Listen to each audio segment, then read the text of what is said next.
Have you ever noticed how harsh your inner voice can be? The way you speak to yourself when you make a mistake, when something does not go the way you planned, or when you feel like you are not enough.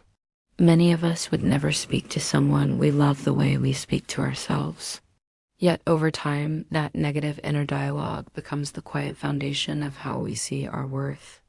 Today, I want to talk about self-compassion and why learning to be kind to yourself is one of the most important steps toward healing and real self-love.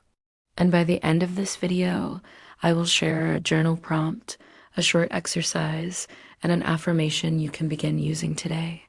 Before we begin, I also want to mention that the information shared in this video is for educational purposes only and is not a replacement for therapy or professional mental health care.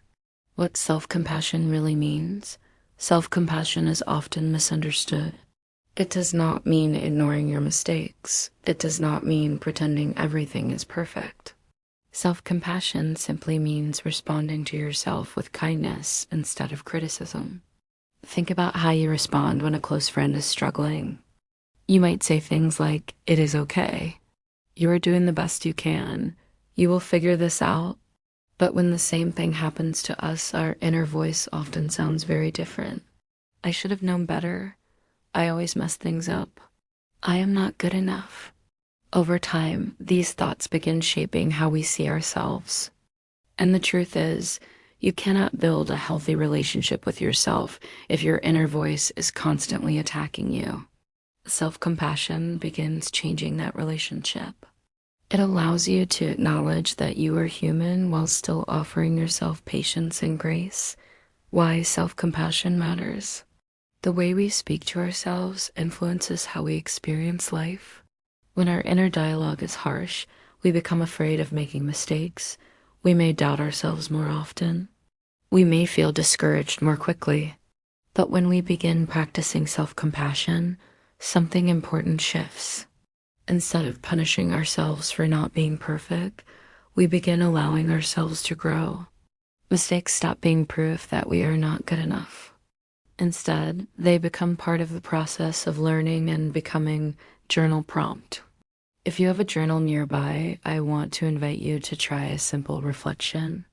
Write down 3 things you tend to criticize yourself for. Maybe it is something about your work. Maybe it is something about a relationship.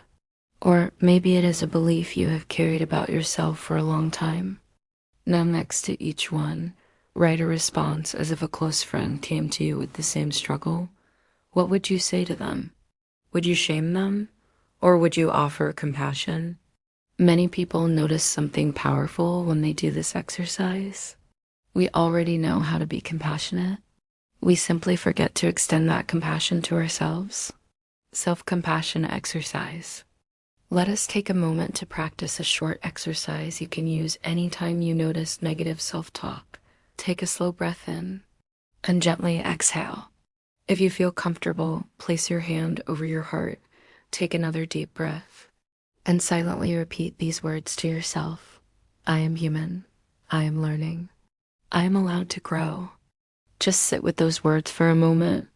Sometimes the most powerful thing we can do for ourselves is pause and respond with understanding instead of judgment. Affirmation. I want to leave you with a simple affirmation you can practice daily. You can say it out loud, write it in your journal, or repeat it quietly to yourself. The affirmation is, I am worthy of kindness, patience, and compassion, especially from myself. Let us say that one more time. I am worthy of kindness, patience, and compassion, especially from myself. Because self-love does not begin with perfection. It begins with how gently you choose to treat yourself along the way. Closing plus call to action.